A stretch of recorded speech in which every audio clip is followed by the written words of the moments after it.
ومن يضلل فلا هادي له وأشهد أن لا إله إلا الله وحده لا شريك له وأشهد أن محمدا عبده ورسوله اللهم صل على محمد وعلى آله وصحبه ومن اهتدى بهديه واستنى بسنته إلى يوم الدين أما بعد. Para hadirin, bapak-bapak dan ikhwah, hafidhakumullahu ta'ala jami'an. Alhamdulillah, pada malam hari ini kita sudah memasuki malam ke-19 ya, di bulan Syawal 1446 Hijriah. Pada malam hari ini, di malam Jumat, malam ke-19 Syawal 1446 Hijriah, dengan izin Allah dan taufiknya, kembali kita hadir bermajlis ya, setelah kita berlibur di bulan suci Ramadan guna melaksanakan ibadah-ibadah yang sesuai, yang tepat ya di bulan suci Ramadan, salat tarawih serta tadabbur ayat-ayat Allah Subhanahu wa taala. Maka pada malam hari ini kita akan kembali melanjutkan ta'lim pembahasan kitab Al-Lu'lu' wal Marjan fima ittafaqa alaihi asy-syaikhan. Al-Lu'lu' wal Marjan, mutiara hadis ya. Al-Lu'lu' itu mutiara ya, wal Marjan juga jenis permata yang menjelaskan tentang kemuliaan hadis-hadis yang kita bahas ini, karena dia adalah hadis-hadis yang sahih, bahkan hadis-hadis yang memiliki derajat kesahihan paling tinggi karena diriwayatkan secara bersama oleh Al-Imam Al-Bukhari dan Al-Imam Muslim, yang dikenal juga dengan muttafaqun alaih ya, hadis-hadis yang disepakati tentang kesahihannya, yang tidak boleh diragukan tentang keabsahannya, dan kita hanya membutuhkan untuk memahaminya agar kita bisa mengamalkannya. Kita tidak perlu untuk mengecek tentang kesahihannya, kita hanya butuh untuk memahaminya agar kita bisa mengamalkan sesuai yang diinginkan oleh Nabi kita Muhammad SAW. Karya besar yang sangat berharga ini adalah buah tangan dari Syekh Muhammad Fuad Abdul Baqi rahimahullah, penggiat ilmu asal Mesir, telah bersusah payah untuk mengumpulkan hadis-hadis ini, dan buku ini sejak ditulis oleh beliau telah mendapatkan perhatian yang sangat besar dari para ulama kita, walaupun bukan cuma beliau ya sebenarnya yang berusaha untuk mengumpulkan hadis-hadis yang diriwayatkan oleh Imam Bukhari dan Imam Muslim, tapi boleh dikata buku inilah yang paling besar manfaatnya, paling berberkah. Dari sekian banyak ulama yang berusaha mengumpulkan hadis-hadis yang diriwayatkan oleh Imam Bukhari dan Imam Muslim, maka buku inilah yang paling besar manfaatnya. Bahkan kalau orang ditanya apa buku yang mengumpulkan hadis-hadis Bukhari dan Muslim, mungkin orang jawabannya cuma Al-Lu'lu' wal Marjan. Padahal sebenarnya bukan cuma ini. Sama dengan ketika orang ditanya tentang hadis-hadis Arba'in. Ya, hadis-hadis Arba'in sebenarnya bukan cuma Imam Nawawi yang mengumpulkan hadis-hadis Arba'in. Di sana banyak ulama kita juga yang mengumpulkan hadis-hadis dengan judul Arba'in, tapi Allah berkehendak untuk menjadikan karya Imam Nawawi inilah yang paling berberkah, paling besar manfaatnya, sehingga ketika seseorang ditanya tentang Arba'in, maka tidak ada yang terbetik pada benaknya kecuali Arba'in Nawawi. Ya, maka demikian pula yang kita katakan pada buku Al-Lu'lu' wal Marjan ini buku karya dari Syekh Muhammad Fuad Abdul Baqi rahimahullah. Beliau telah berhasil dengan taufik dari Allah tentunya mengumpulkan hadis-hadis yang sahih yang diriwayatkan oleh Imam Bukhari dan Imam Muslim dalam satu buku ini.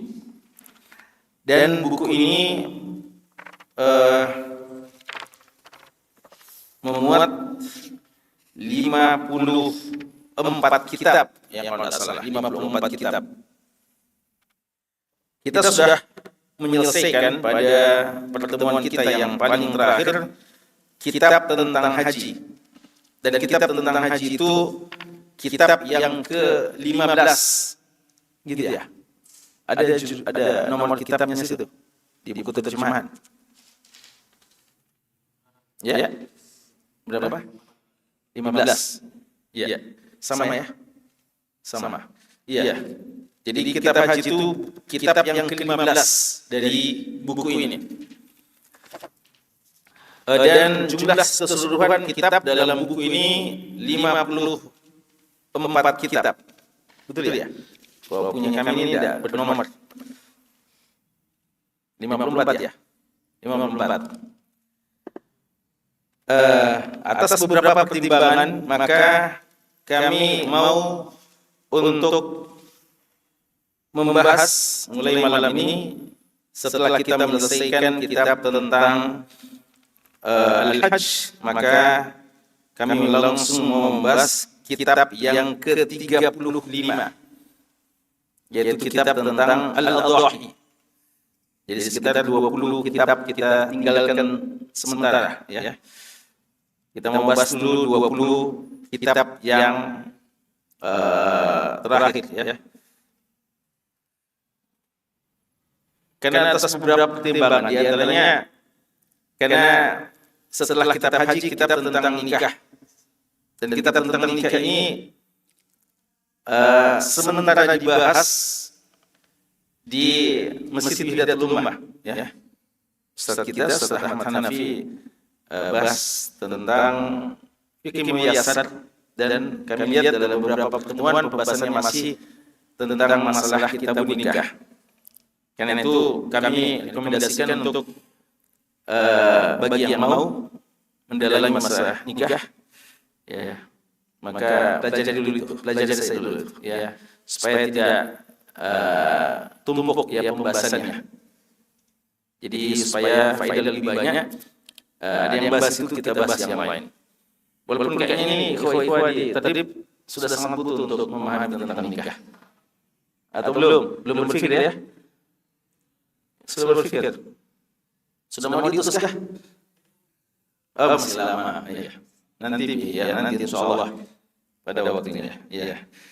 Pertimbangan kedua, kitab tentang 35 ini, kitab yang ke-35 ini kitab tentang Al-Adhahi. Ya, biasanya kaum muslimin pasca Ramadan, ba'da Ramadan, maka dia akan mempersiapkan ibadah selanjutnya, ibadah Idul Adha. Ya, jadi setelah kita fokus dengan ibadah puasa Ramadan, ba'da Ramadan, Idul Fitr pergi, maka masih ada 2 bulan sebelum datangnya Idul Adha, tapi kita sudah bersiap-siap untuk Idul Adha. Bagi yang mau haji, apatah lagi, sudah bersiap-siap untuk haji.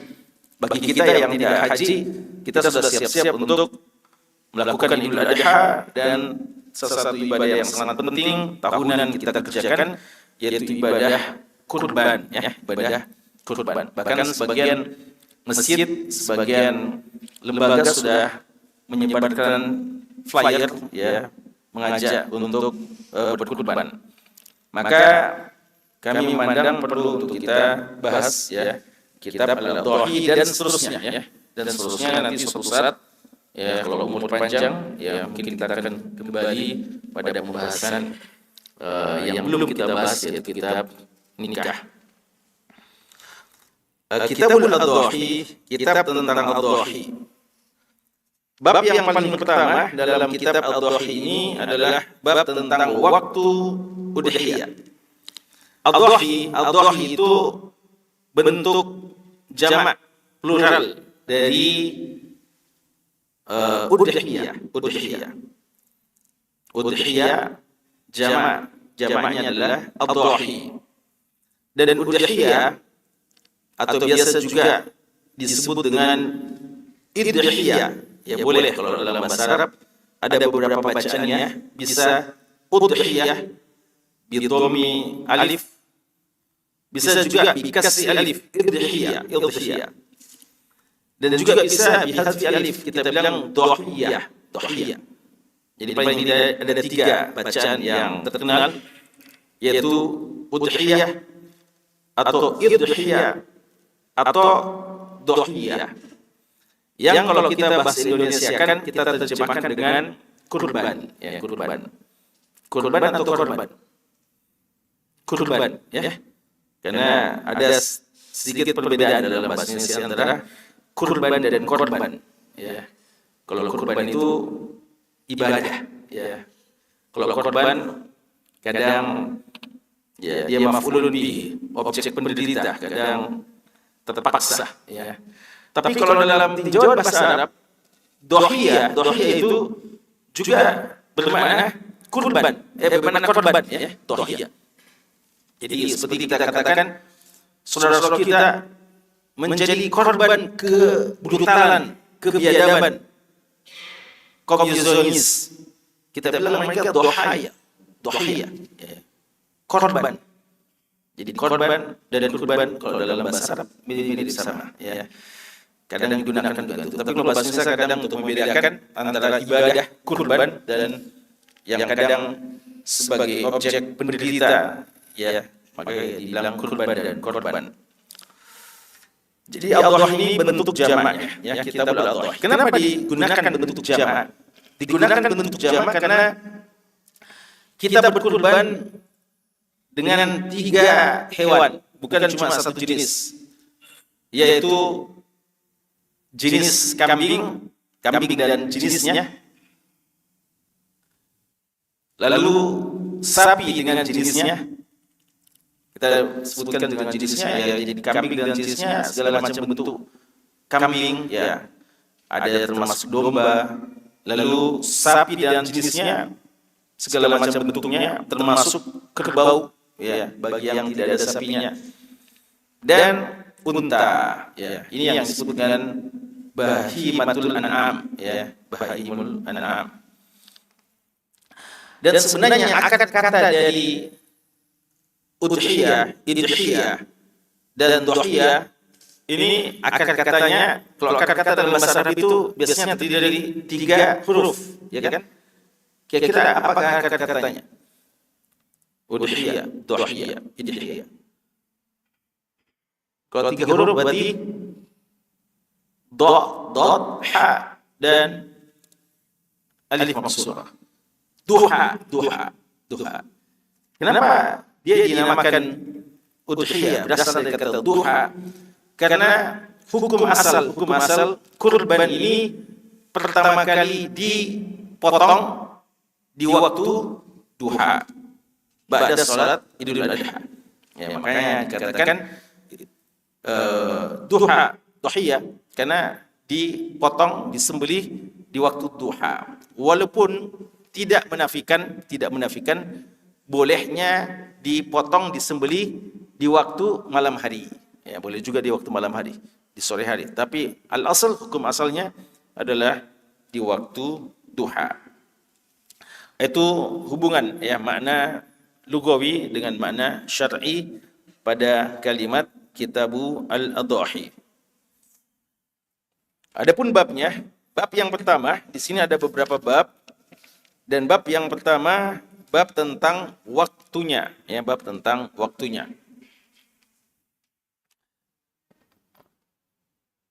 Ya, tidak apa-apa saya bacakan, ya, karena tidak ada kayaknya qori'nya sini. Ada yang qori'nya? Ada mic di situ? Ada satu.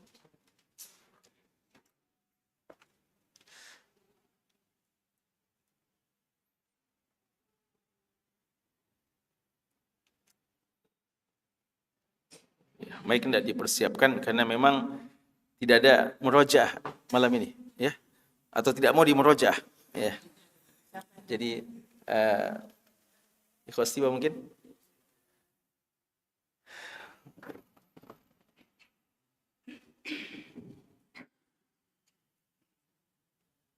Bismillahirrahmanirrahim. Allahumma qim lil mu'allif wal ustadz Muhammad bin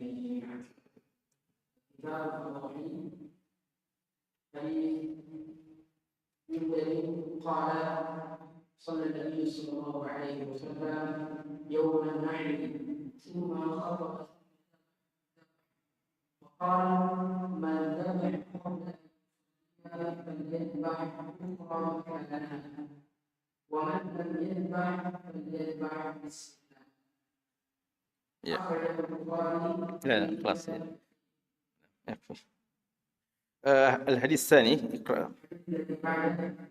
قال ضحك خالدني يقال له قبل الصلاة قال له رسول الله صلى الله عليه وسلم شهدك شهد محمد قال يا رسول الله تدعي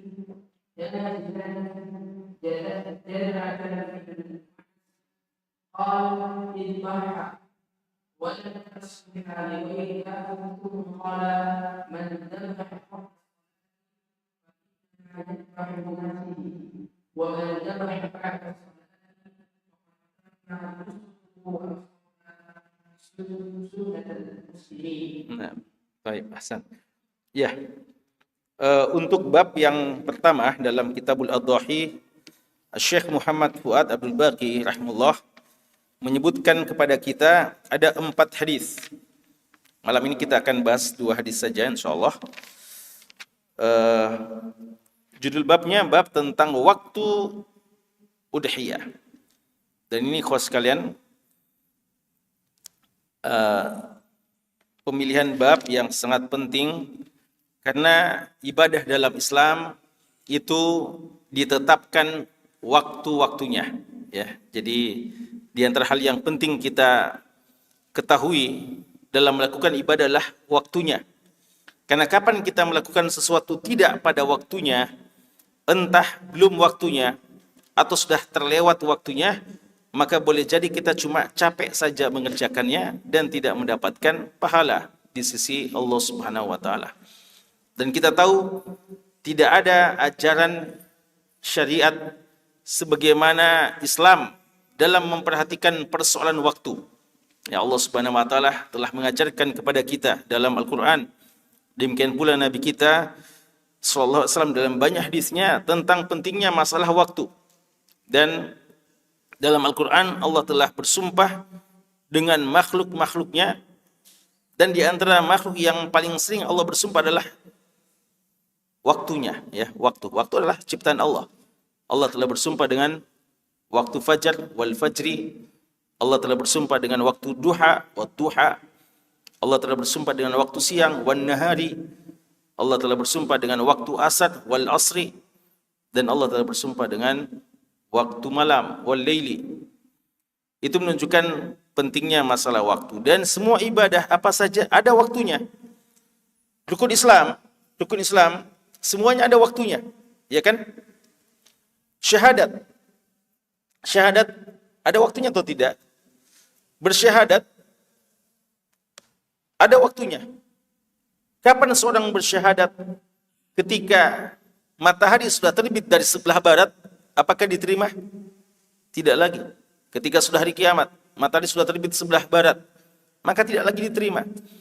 Ketika nyawa sudah di kerongkongan, orang baru mau bersyahadat, diterima atau tidak?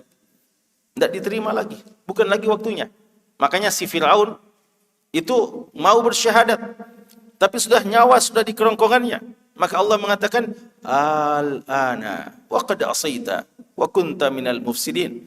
Apakah baru sekarang, wahai Fir'aun, kamu mau bersyahadat, kamu mau tobat, kamu mau Islam? Padahal sebelumnya kamu termasuk orang yang suka merusak di muka bumi ini. Itu karena sudah bukan waktunya, maka tidak bermanfaat syahadatnya. Salat ada waktunya? Ya, Allah sangat tegaskan, inna salata kanat 'alal mu'minina kitaban mawquta. Waktunya sudah ditentukan. Ya, tidak boleh diganti-ganti kecuali di dalam keadaan-keadaan darurat, ada waktu qada umpamanya. Apalagi zakat, ada waktunya atau tidak? Ada waktunya. Zakat mal, kapan kita keluarkan zakat mal? Ada haulnya, ada hitungan tahunannya, 1 tahun.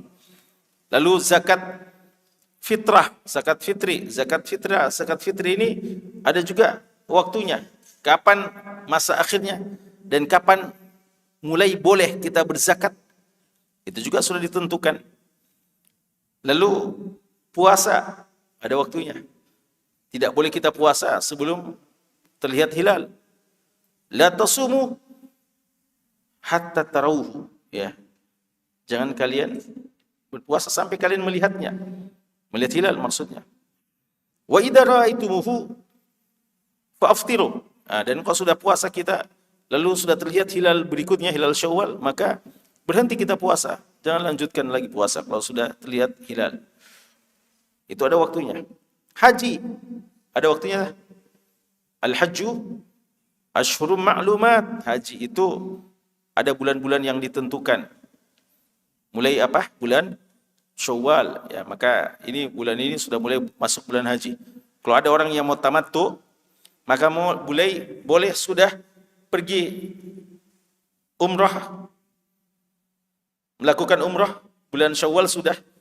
Lalu setelah umrah dia tinggal sampai datang waktu Dzulhijjah. Nanti mulai lagi haji tanggal 8. Tapi dia sudah niat bahwa akan melakukan haji tamattu, ya. Itu sudah dimulai dengan bulan Syawal. Dan semua ibadah seperti itu, ya, semua ibadah seperti itu, ada waktunya. Maka sangat tepat ya ketika dalam masalah udhiyah juga ini disebutkan tentang bab yang pertama adalah bab tentang waktu udhiyah. Agar kita tahu aturan, ya, punya aturan, tidak seenaknya kita melakukan ibadah. Hadis yang pertama atau hadis yang ke-1280. Ini hadis pertama dalam bab ini, atau kalau urutan hadis dalam kitab Al-Lu'lu', ini adalah hadis yang ke-1280. Tadi sudah dibacakan, kita terjemahkan. Hadis dari sahabat yang bernama Jundab. Sahabat ini nama lengkapnya Jundab bin Abdullah bin Sufyan Al-Bajali. Ya. Biasa disingkat dengan Jundab bin Sufyan. Padahal sebenarnya Sufyan itu kakeknya, ya. Nama lengkapnya Jundab bin Abdullah bin Sufyan. Jadi kadang memang seperti itu, ya. Ada kadang disingkat sebagian, tidak disebutkan nama bapaknya, disingkat. Sama dengan Imam Ahmad. Imam Ahmad siapa namanya? Kalau ditanya orang siapa nama Imam Ahmad, kebanyakan kita bilang Ahmad bin Hambal. Padahal itu Hambal kakek beliau. Siapa nama bapaknya? Muhammad. Nama lengkapnya itu Ahmad bin Muhammad bin Hambal. Ya. Sama dengan sahabat ini, Jundab bin Abdullah bin Sufyan. Kadang dalam hadis antum mendapatkan Jundab bin Sufyan saja, ya, Al-Bajali. Beliau ini termasuk sahabat pemuda di masa Nabi SAW, anak muda di masa Nabi SAW yang tumbuh berkembang dalam ibadah kepada Allah, dan beliau wafat di sekitar tahun 64 Hijriah, ya, sekitar tahun 64 Hijriah. Beliau mengatakan, "Shallan Nabiyyu sallallahu alaihi wasallam." Nabi sallallahu alaihi wasallam salat Yauman Nahri, pada hari Nahar. Apa itu hari Nahar? Hari kurban. Kapan itu? Tanggal 10 Dzulhijjah. Padahal kurban itu sebenarnya masanya berapa hari? 1 hari saja? 4 hari bisa.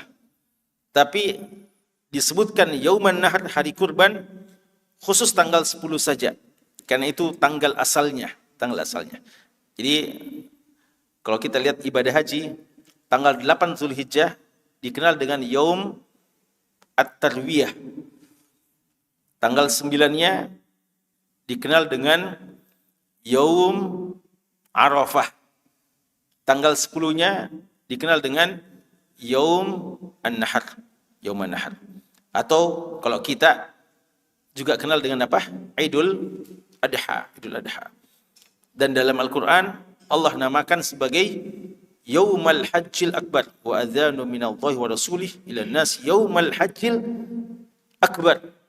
Ya, jadi dia juga dinamakan sebagai hari haji terbesar. Karena hari itulah paling banyak amalan-amalan haji dilakukan.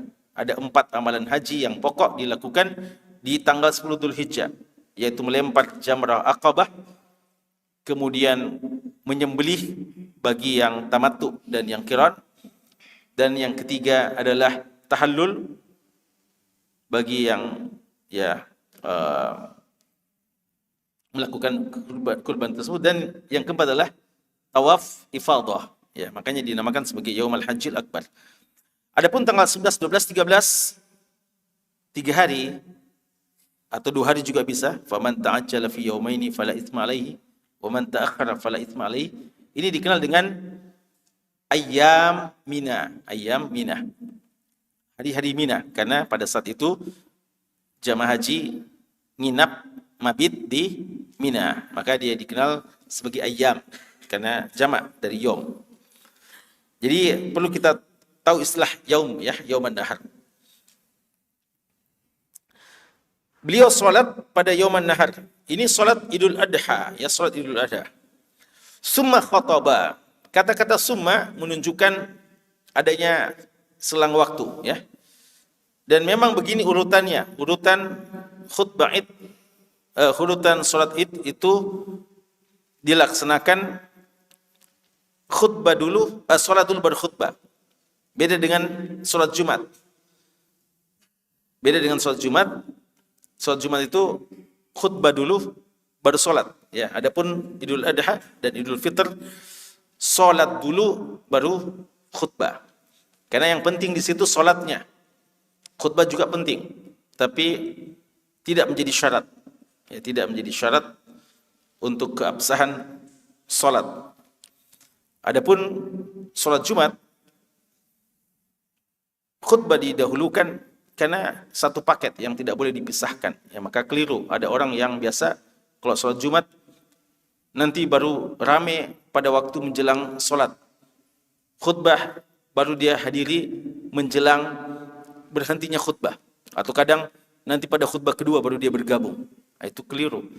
Padahal seharusnya dilakukan semuanya. Makanya Allah mengatakan fas'au ila dzikrillah.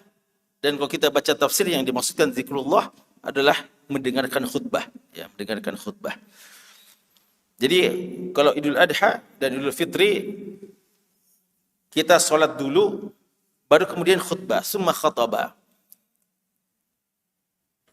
Dari hadis ini menjelaskan bahwa hukum asal khatibnya itu dia juga imamnya. Imamnya dia juga khatibnya. Waktu itu yang khutbah siapa ini? Yang salat siapa? Imam Nabi sallallahu alaihi wasallam. Yang khutbah beliau juga, ya. Sama kalau khutbah Jumat dan salat Jumat.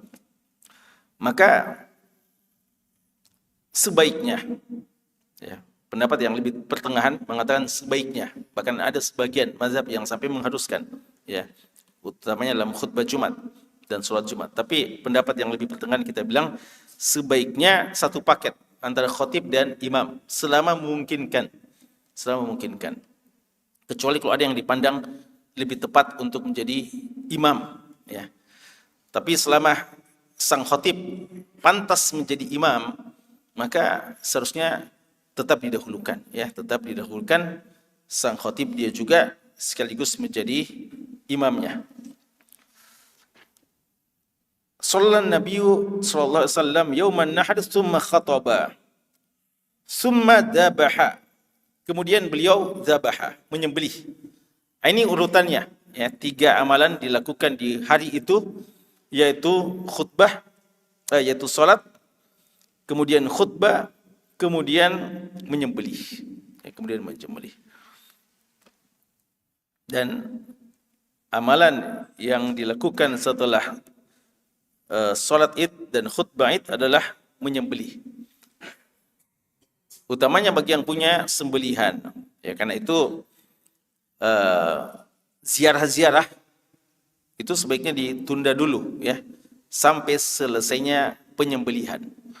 Karena utamanya bagi yang punya sembelihan,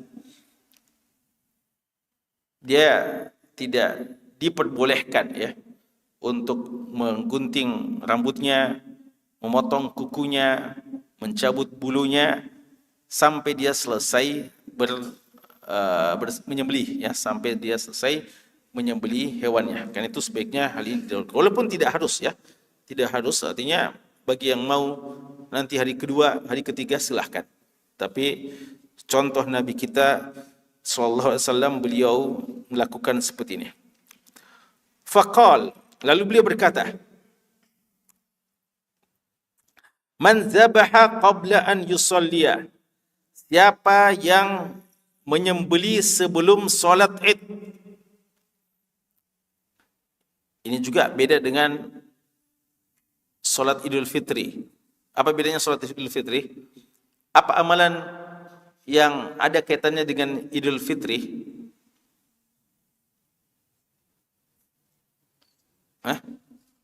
Zakat fitri, ya, atau zakat fitrah.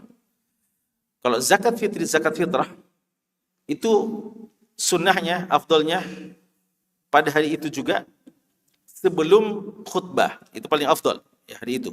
Boleh malamnya, boleh 1-2 hari sebelumnya, tapi afdalnya hari itu selama memungkinkan. Dan itu dilakukan sebelum salat, ya, sebelum salat. Kapan dilakukan setelah salat? Maka ini sebagian ulama kita mengatakan tidak sah lagi, seperti sedekah biasa. Walaupun sebagian masih memberikan toleransi, dia tetap harus melakukannya, ya, sebagai qadha terhadap dia. Berbeda dengan masalah Idul Adha. Idul Adha sebaliknya.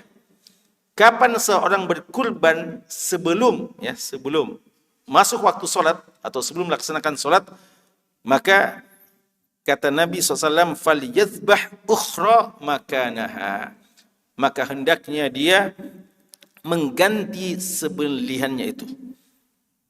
Dan ini dalil dari ulama kita bahwa dia tidak dianggap sah. Sebagian ulama kita menjadikan ini dalil tentang kewajiban udhiyah. Apa hukumnya udhiyah? Wajib atau tidak? Apa hukumnya udhiyah? Wajib atau tidak?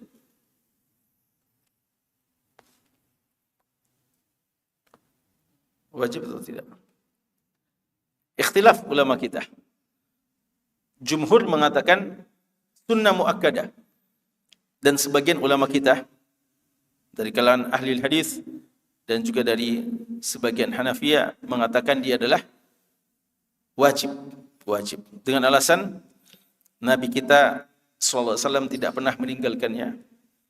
Dan juga dengan alasan hadis ini. Karena siapa yang menyembelih sebelum waktu sholat, maka disuruh kata-kata fal. Ini lam apa? Lamul amr, menunjukkan perintah. Maka hendaknya dia mengganti dengan sembelihan yang berikutnya. Terlanjur dia sudah sembelih, tapi belum waktunya, maka dia disuruh diganti.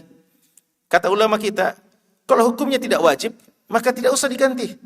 Ya, kan tidak wajib. Jadi apa yang dia lakukan, ya terlanjur. Tapi tidak usah diganti lagi, karena tidak wajib. Tapi ketika diperintahkan untuk diganti, maka berarti ini isyarat bahwa dia adalah satu kewajiban. Ya, ini pandangan ulama kita yang mewajibkannya. Walaupun wallahu alam, pendapat jumhur lebih tepat, ya, lebih tepat. Tidak sampai wajib. Apa alasannya? Alasannya karena ini pandangan kebanyakan sahabat. Sampai-sampai Abu Bakar dan Umar dan sebagian sahabat dalam beberapa waktu tidak berudhiyah, Bukan karena tidak mampu, tapi agar menghilangkan kesan dia wajib. Ya, sehingga sebagian sahabat, termasuk sahabat-sahabat yang mulia, Abu Bakar, itu meninggalkan udhiyah di beberapa waktu, bukan karena tidak suka, dan bukan karena tidak mampu, tapi sebagai bentuk pembelajaran bahwa dia tidak wajib. Ya. Namun kalau kita lihat sunnah Rasulullah SAW, selama kita mampu, hendaknya kita tetap melakukannya tanpa ada keyakinan sebagai wajib. Dan bagi yang mengatakan wajib, itu juga ada satu pandangan yang diterima, ya, bukan satu pendapat yang aneh. Dia pendapat yang muktamad juga di kalangan ulama kita.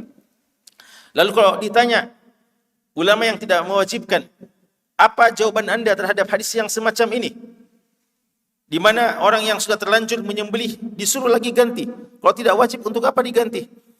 Ya, kata mereka, ya, bahwa anjuran untuk mengganti ini juga anjuran yang disunnahkan. Ya, karena sesuatu yang sunnah lalu luput dari kita mengerjakannya, apakah kita juga dianjurkan mengqadanya, menggantinya? Sesuatu yang sunnah, bolehkah diganti? Boleh. Ya, makanya kalau seorang yang terbiasa sholat sunat sebelum subuh, lalu suatu saat dia tidak sempat sholat sunat sebelum subuh, apakah dia dianjurkan mengqadha? Dia dianjurkan. Pada saat sunat sebelum subuh tidak wajib. Ya, tapi sesuatu yang sunnah pun, kalau kita mau menjaganya, maka kapan luput kita juga dianjurkan untuk mengqadhanya. Ya, karena itu mereka bilang ini perintah ini untuk mengganti, bukan perintah wajib, anjuran juga. Bagus kalau dia ganti. Ya, jadi tidak sampai dikatakan wajib dia mengganti. Dan jika sembelihannya wajib, maka dia wajib juga mengqadhanya. Kapan menjadi wajib? Kapan sesuatu yang sunnah bisa menjadi wajib? Ketika dia nazarkan, ya. Anda umpamanya mengatakan, saya bernazar kalau Allah masih memberikan umur pada saya di tahun ini, saya akan menyembelih, saya akan berkurban. Ya. Nazar tanpa embel-embel, ya. Nazar tabarrur istilahnya, nazar tanpa embel-embel. Apa maksudnya nazar tanpa embel-embel? Bukan bilang, ya Allah, kalau saya naik arisan saya, ya, atau kalau saya lulus, ya, kalau saya dapat rezeki, kalau saya lulus dari kampus, atau saya sesuatu lah, ya. Jadi dia semacam tanda kutip mengancam Allah, ya. Kalau saya dapat ini, saya mau. Kalau tidak, tidak. Nah, itu bukan nazar tabarrur, itu nazar yang dikhawatirkan masuk dalam hadis apa? Bahwa an-nazar la yustakhraju illa minal bakhil. Nazar yang semacam itu dikeluarkan, dia hanya dilakukan oleh orang yang bakhil. Dia mau baru lakukan kalau dia bisa gini. Seperti umpamanya ada keluarganya sakit. Kalau sembuh keluarga saya ini, saya akan bernazar, saya akan begini. Nah, itu berarti karena ada sesuatu, ya. Tapi kalau kita memang niatkan cuma kalau Allah, saya panjang umur, bukan kita bilang ya Allah panjangkan umur saya, tapi kalau saya masih berkesempatan, saya akan menyembelih tahun ini. Kita nazarkan. Itu nazar ketaatan yang bagus, ya. Dan itulah yang dipuji oleh Allah Subhanahu wa taala dalam Al-Qur'an. Falyadbah ukhra makanaha. Ya, jadi menunjukkan bahwa tidak sah kurban yang dilakukan sebelum waktunya. Wa man lam yadbah, dan siapa yang belum menyembelih, dan ini yang memang tepat betul, falyadbah, maka hendaknya dia menyembelih. Silakan, sekarang waktunya, ya. Seakan-akan beliau bilang inilah waktunya sekarang. Bismillah, dengan ucapan bismillah. Ya, jadi ini ucapan yang disunnahkan ketika kita menyembelih, ucapan basmalah. Dan ini ucapan zikir yang diwajibkan pada setiap kita menyembelih, entah udhiyah maupun sembelihan-sembelihan yang lainnya. Dan khusus untuk udhiyah, di samping bismillah, kita juga dianjurkan apa? Bertakbir, ya, bismillah, Allahu Akbar, ya, pada saat kita menyembelih. Adapun hadis Bara kurang lebih sama, ya. Kita bahas sedikit hadis Bara bin Azib radhiyallahu anhu.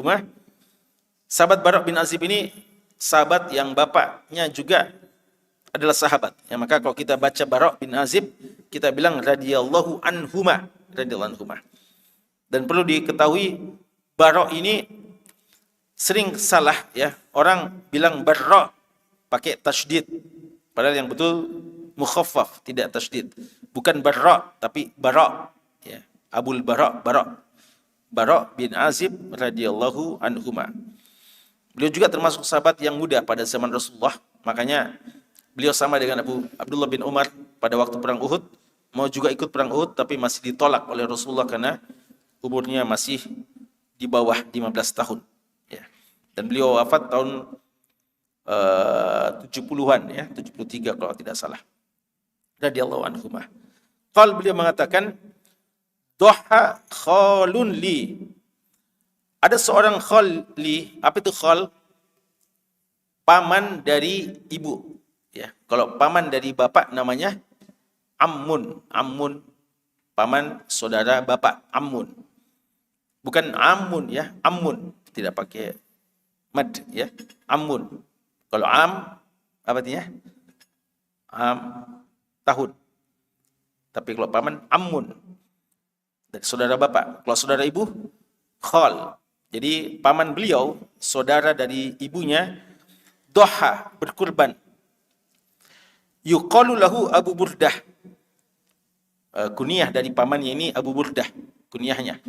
Adapun namanya Hani, ya Hani. Qabla shalah, sebelum waktu salat Id. Nah ini. Jadi juga melakukan kesalahan karena sebelum salat beliau berkurban. Dan ketahuan, maka faqala lahu Rasulullah sallallahu alaihi wasallam. Kata Rasulullah sallallahu alaihi wasallam, sya'nuka syatuka ya, syatuka kambingmu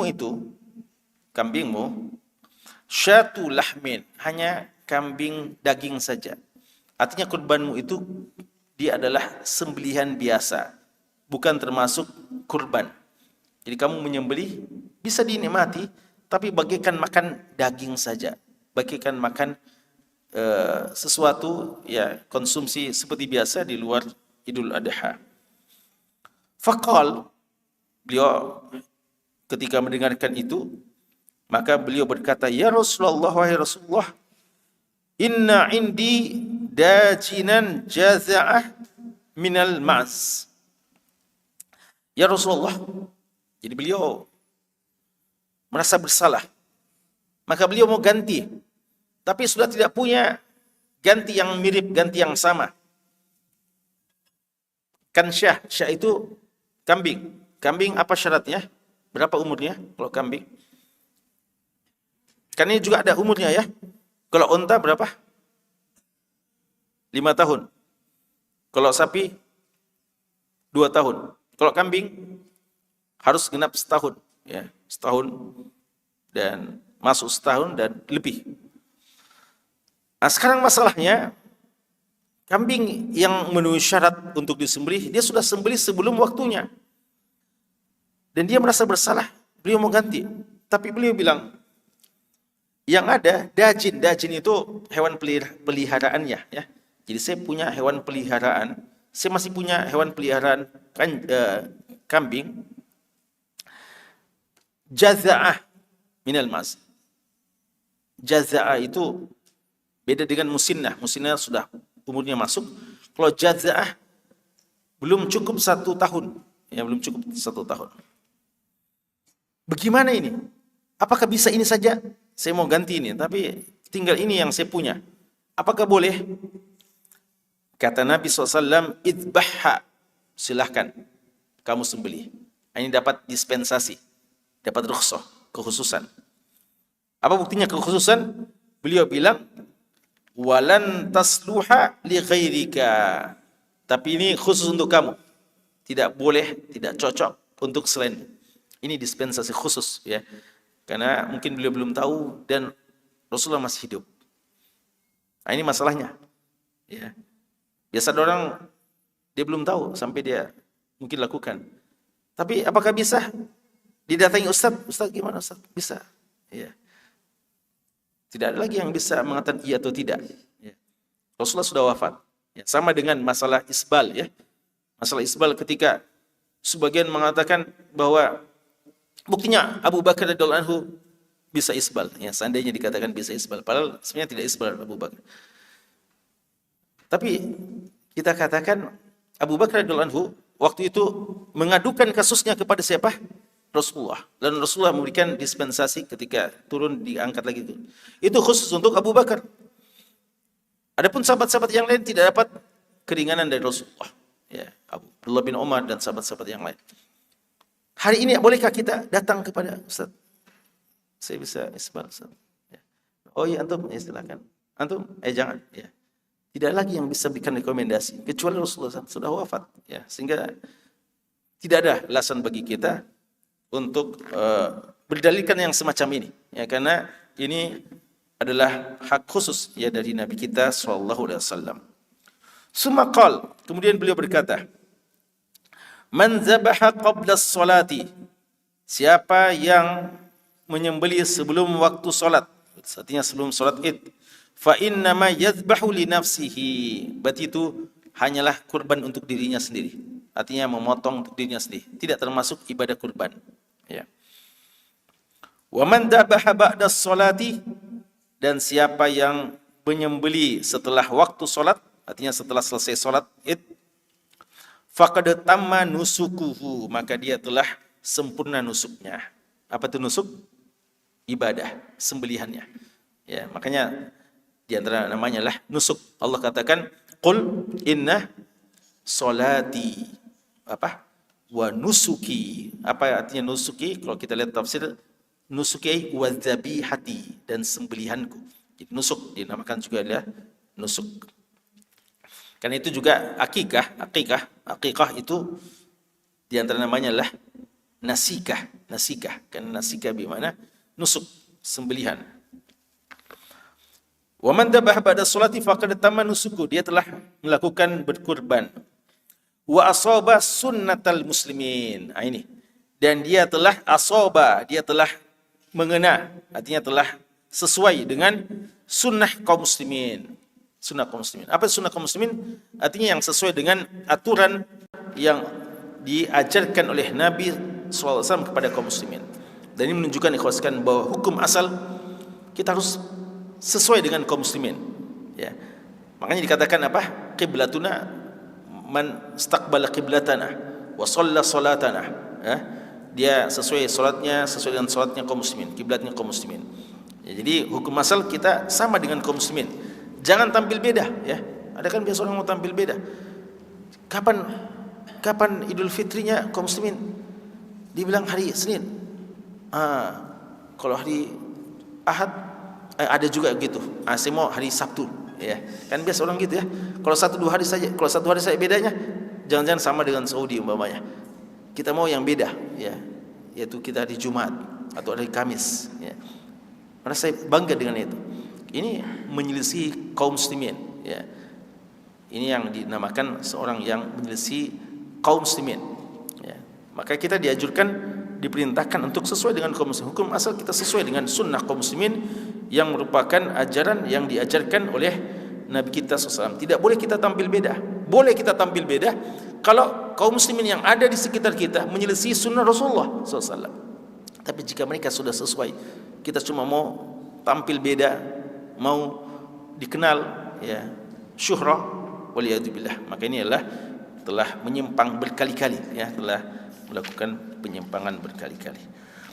Ya, sekiranya ini masih ada 2 hadis lagi insyaallah di pertemuan kita berikutnya. Hadza sallallahu ala nabiyina Muhammad wa ala alihi washabbihi wasallam walhamdulillahi rabbil alamin.